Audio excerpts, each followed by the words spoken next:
Hello everyone, मेरा नाम है अनुराग सिंह और welcome you all on my YouTube channel. इस वीडियो में मैं आपको बताऊंगा न्यूरॉन के बारे में कि न्यूरॉन क्या होता है। तो प्रीवियस वीडियो में मैंने बता दिया है कि नर्वस सिस्टम क्या होता है और कंट्रोल और कोऑर्डिनेशन एनिमल में कैसे होता है। इस वीडियो में हम लोग समझेंगे न्यूरॉन के बारे में। मैंने बताया था कि न्यूरॉन क्या होता है। Neuron is the structural and functional unit of nervous system, यानी कि नर्वस सिस्टम का स्ट्रक्चरल और फंक्शनल यूनिट क्या होता है, न्यूरॉन होता है। तो हमारा टॉपिक क्या है इस वीडियो में, न्यूरॉन। हमारा टॉपिक क्या है, न्यूरॉन। न्यूरॉन का हम लोग स्ट्रक्चर बनाएंगे इस वीडियो में और समझेंगे कि न्यूरॉन का क्या क्या पार्ट होता है। और ये एग्जाम में पूछता है, सीबीएसई बोर्ड का जो एग्जाम होता है या फिर कोई भी एग्जाम हो 10th का, उसमें ये जरूर पूछता है। और अदर कॉम्पिटेटिव एग्जाम्स में भी ये न्यूरॉन के बारे में पूछता है। तो हम लोग न्यूरॉन का स्ट्रक्चर बनाते हैं। न्यूरॉन का स्ट्रक्चर बनाते हैं, इसको आप भी लोग कॉपी में बनाइएगा। ऐसे करके न्यूरॉन का स्ट्रक्चर हम लोग बनाते हैं और इसे कॉपी में बना के आप लोग प्रैक्टिस करिएगा ज़रूर।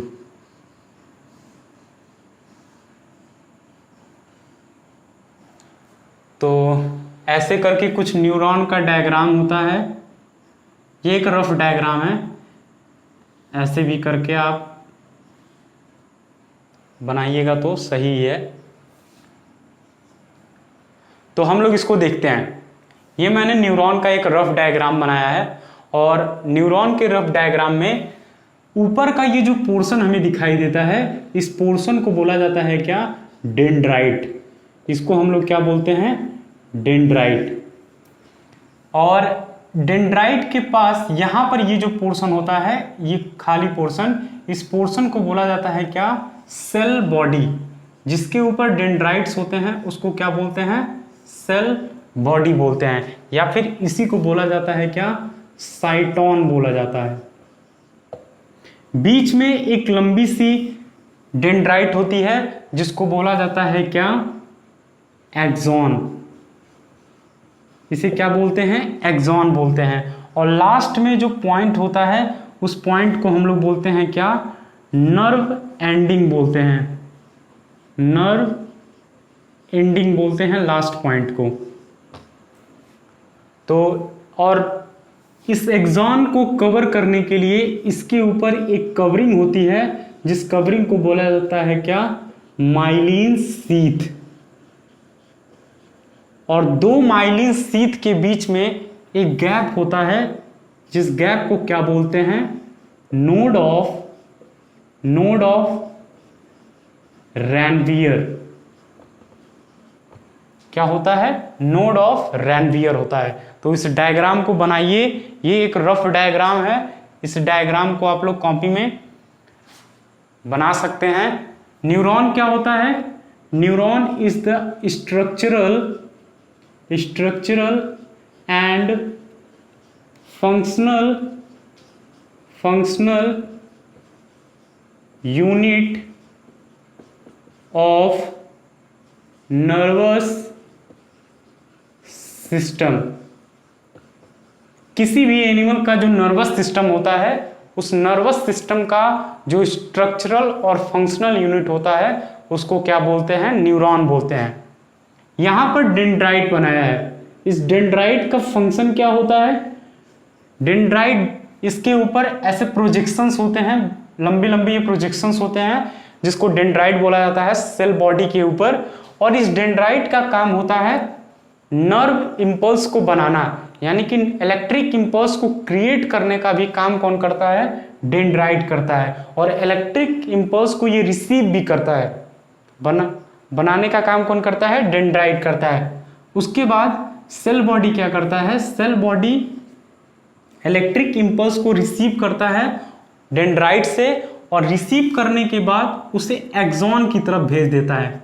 और इलेक्ट्रिक इंपल्स एक्सॉन से होते हुए कहाँ चला जाता है, नर्व एंडिंग के पास चला जाता है। यहां पर होते हैं कुछ न्यूरोट्रांसमीटर सेल, न्यूरोट्रांसमीटर्स।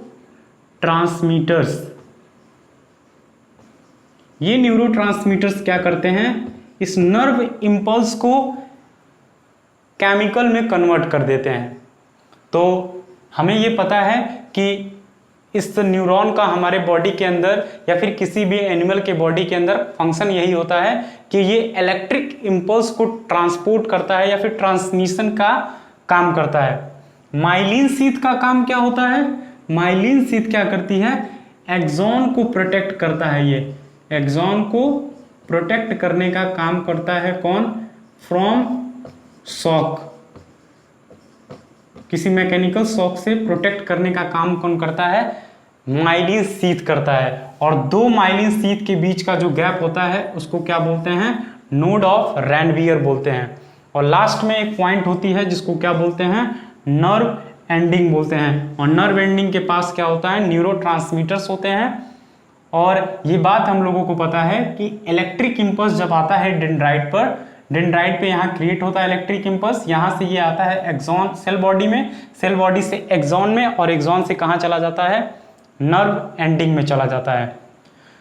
एक बहुत ही इंटरेस्टिंग फैक्ट है किसके बारे में, न्यूरॉन के बारे में, कि न्यूरॉन को बेसिकली हमारे बॉडी में ग्लूकोज की हमेशा आवश्यकता पड़ती है।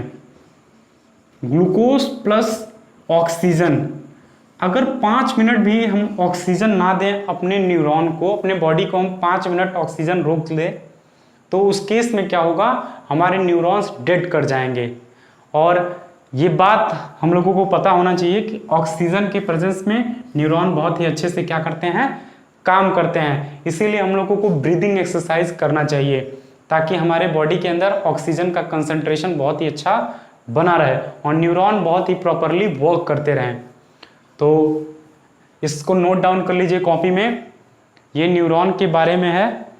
और न्यूरॉन का ये डायग्राम बहुत ही ज़्यादा इम्पॉर्टेंट है एग्ज़ाम के पॉइंट ऑफ व्यू से, और इसको आप लोग ज़रूर एग्ज़ाम में लिखिएगा। तो आई होप आपको ये वीडियो समझ में आया होगा। मेरे इस वीडियो को लाइक करिए और मेरे इस चैनल को ज़रूर सब्सक्राइब करिए। मिलते हैं हम लोग नेक्स्ट वीडियो में।